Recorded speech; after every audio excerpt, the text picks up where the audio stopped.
Next thing I want to get to is we had the bike show. It was actually exciting because I did that video like 2-3 weeks ago where I talked about how motorcycling is dying.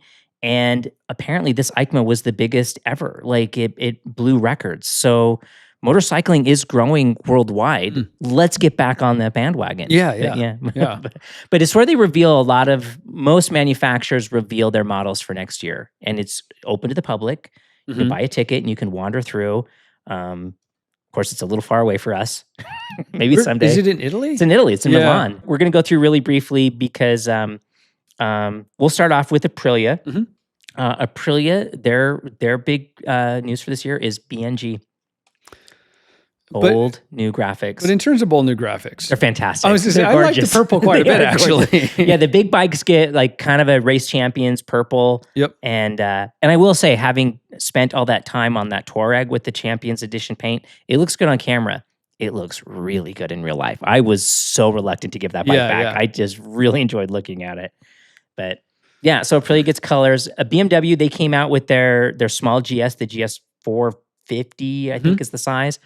But I don't know if we're going to see that in America because I was talking with our local European motorcycle shop and the small KTMs, the tariffs, they're not letting the small KTMs come in, the small Triumphs, all the little bikes. Just get hit so hard, it's not a price point. Yeah, because I think they're all manufactured in India, and I think that's where one of the big, so that's really, really unfortunate because if you want a sport to grow, you kind of want these small bikes and we're not going to see them. Because that new little BMW, the little GS, they painted it just like the big one with their red, white, and blue livery, which looks really great.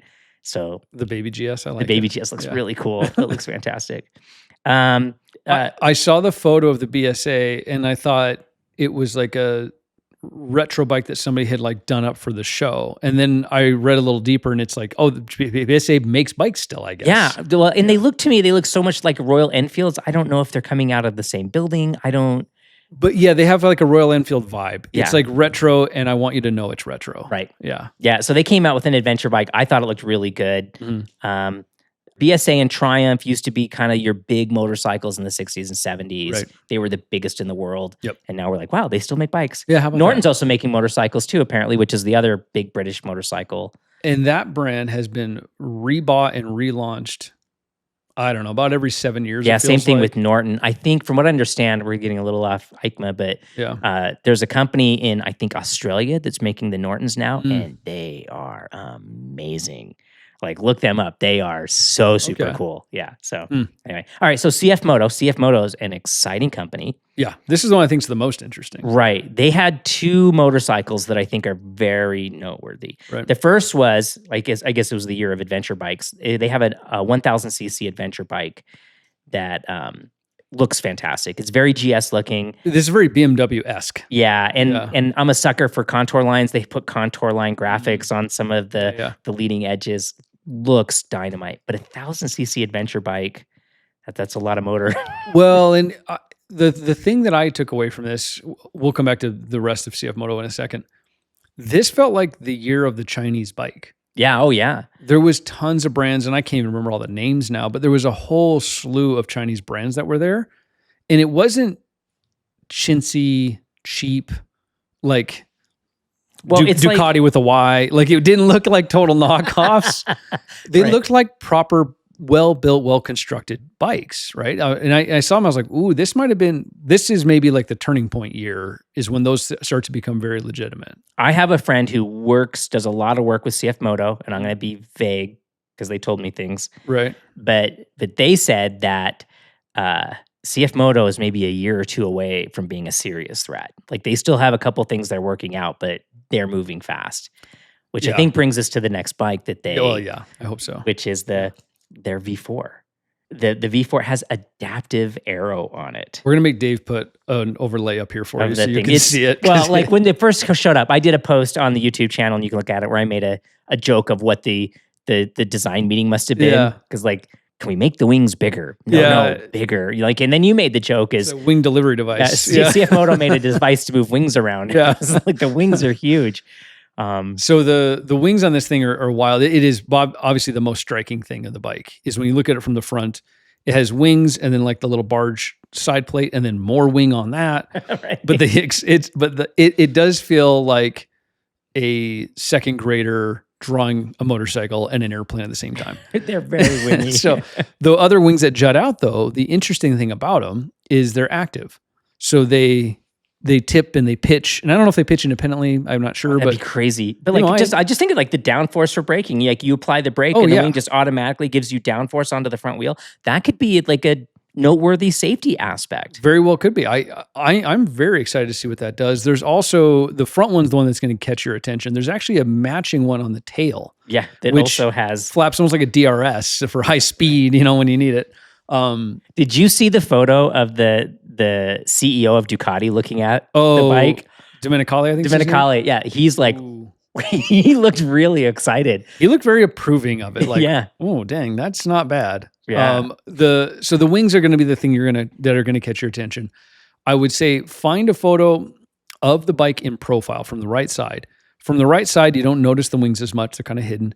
It looks proper. Yeah. Like the swing arm, the exhaust, the shape of everything. You look at it and you go, ooh, that is a legitimate super bike. And they're claiming 200 horsepower and under 200 kilos. Which has to be without fuel, I would assume. Right, but still a 1-to-1 power to weight ratio. Oh my gosh. Yeah. Like it sounds like a proper machine. Now, we'll see what comes of it when it shows up, but if you assume it's going to be on par or near on par performance-wise, and you assume it's going to have a slight price benefit compared to the Italian brands, this might be a really compelling bike. Oh, heck yeah. Well, it's compelling to us. Like, I'd go look at it. Like, I want to go see one. Yeah. Yeah. I'd ride one if I get the opportunity. Yeah. So anyway, that one is really interesting because CFMoto looks very serious, and they've been, through sponsorship more or less, but they've been in GP for a little bit now, right? They've got Moto 2 and things like that.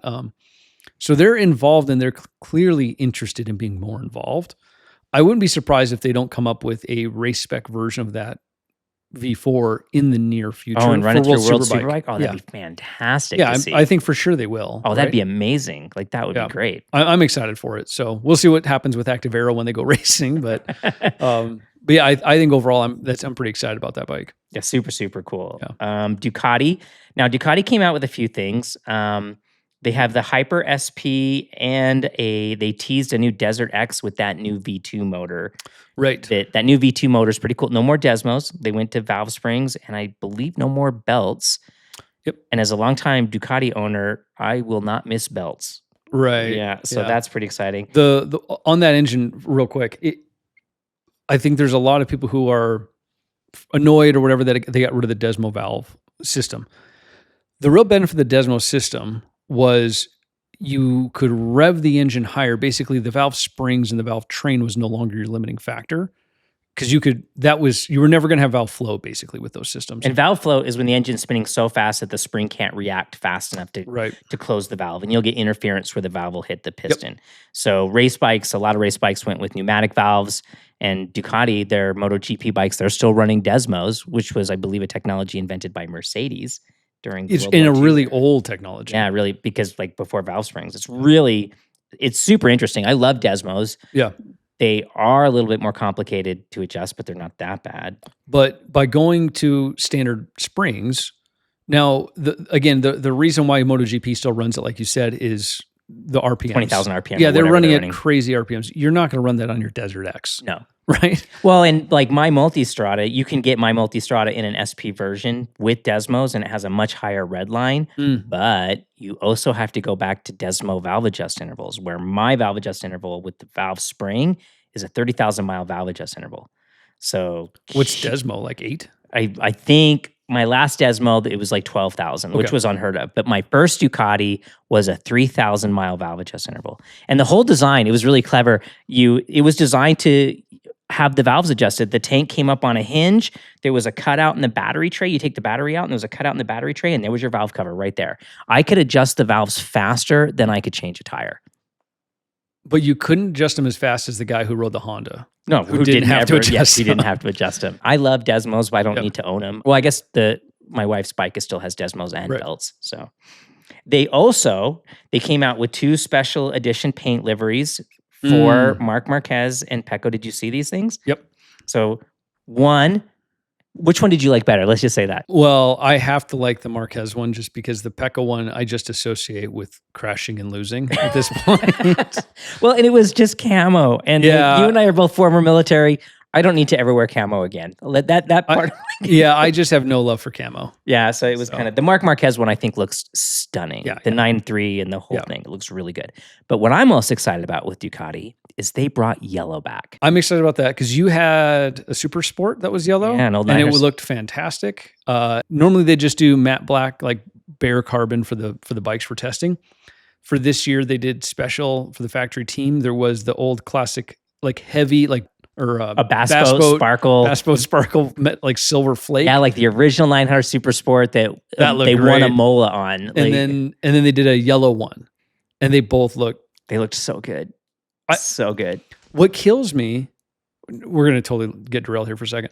What kills me is, I think of all the MotoGP bikes, the Ducati team is the least interesting paint scheme. Oh my gosh! And they used to have the marble stripe. They used to look so good, and now it's. But then what really gets me is then you clearly see that they can do it. They can make something special and exciting. They just choose not to. Just red. Yeah. Nope. Lenovo. We're red.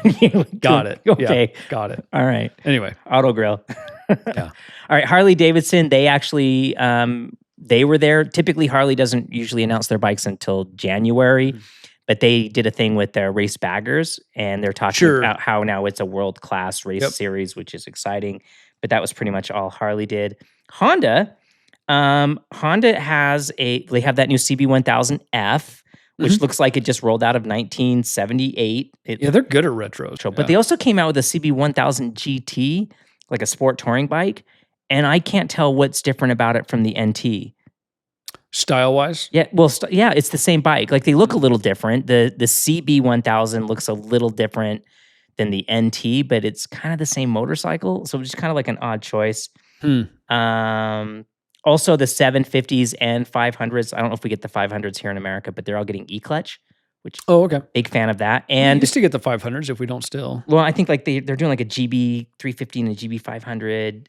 Okay. Oh yeah, maybe we are getting the 500s. I don't think we get the 350s. Yeah. I think that's what it is. I'm wrong. And the new Transalp, the bike that I'm working on the review, editing on that review too, that's coming with e-clutch. And having just spent time in Moab on that thing, e-clutch could have been really interesting. I wonder how that would work. I would love to try that. They also have the WN7, their new electric motorcycle. That looks pretty cool. I'd like to see that in real life. But the star of the show, the most interesting one, was the V3R 900 supercharger. They actually e-compressor. E-compressor They call it. Yeah, well, it's an electric supercharger. Yeah. But it still looks I think this is a fascinating little exercise. So I don't believe that they have announced a production bike that's going to use this engine yet. I know. I sure hope they do. I mean, come on, your freaking Honda. This thing is so exciting. It seems like they're inching closer with it. This is what they're doing with this seems very similar to what happens on the car side, where a prototype comes out and then they kind of gauge reaction. And then a new version of it comes out and they gauge reaction. And they kind of are going like based on reaction kind of down a lane with it. My guess is it's lightweight, it's efficient, it still makes enough power, and it's unique. What do we put it in though? Is this a sport touring bike? Is this a sport bike? Is it, what is this thing exactly? I think that's what they're still trying to. A V3, I don't care. So let's talk about it because I do think it's interesting. It's a V3. I think it's 70 degrees or 75 degrees. Yeah, it's kind of narrow, right? So it's a more narrow angle. 2 cylinders in the front, 1 in the back. And then it has an e-compressor, which normally a supercharger is mechanically driven, usually off a belt, off of a pulley of some kind that spins up and drives the impeller. Or a turbo, which runs off the exhaust and pressurizes the intake. This is an e-compressor, which is just an electric motor on a compressor that pressurizes the airbox. What's interesting about it is because it's electric, you have complete control over the amount of pressure you generate. It isn't strictly driven from exhaust pressure or belt drive. So because it's electrically driven, in theory, there is no turbo lag, right? Because you could always just have it spun up at whatever pressure you need it to be. So you get rid of that issue.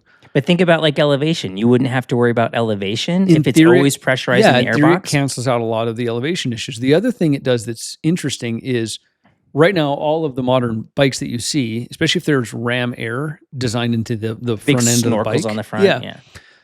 the size and shape and location of the airbox is really, really limited because of what you're trying to do with the ram air to pressurize the airbox. Also, modern airboxes are very, very big. They take up a ton of space because it's a volumetric thing.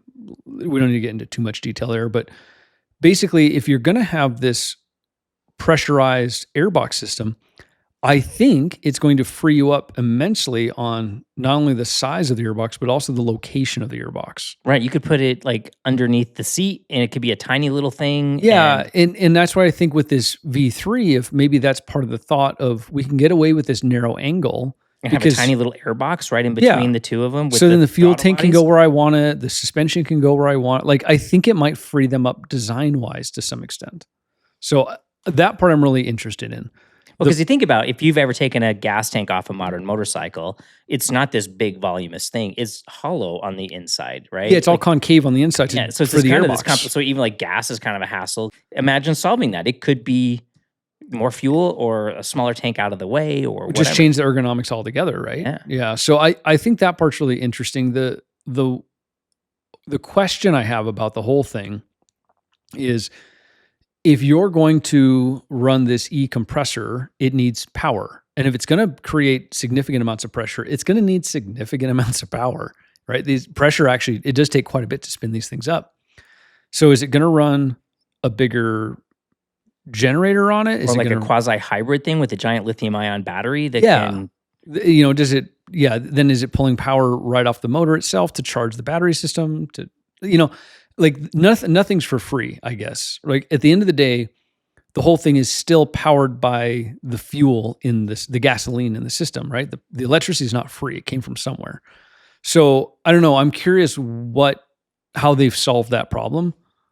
With 900 cc's, I can't imagine it's going to be a ton of boost because 900 cc's should still do a reasonable amount of power. It shouldn't need to be a ton, right? Or is the idea to chase that Kawasaki supercharger which I wouldn't think is the goal, because frankly, that Kawasaki, that H2, it's very interesting. We've gotten to see them a couple times. They're cool, but you don't see them much. Right. And I know people who've ridden them or they say they're unrideable once they get to a certain, people up the boost and they're like, it's not. Yeah, this is too much. Yeah, it's like a design exercise, right? That the public gets to buy. And I love that it exists, but it's nothing I will ever. Yeah, it is, that H2 is clearly a Halo product. It is. Look at what Kawasaki can do. Yeah. It even just has the Kawasaki Heavy Industries badge instead of the motorcycle badge. Yeah. So, I mean, they're cool. I'm glad they exist, but is that a market to chase after? I wouldn't think so. Can't imagine. So, yeah, my guess is, to your point, it's probably like a mild boost, but it's this whole experiment to deal with,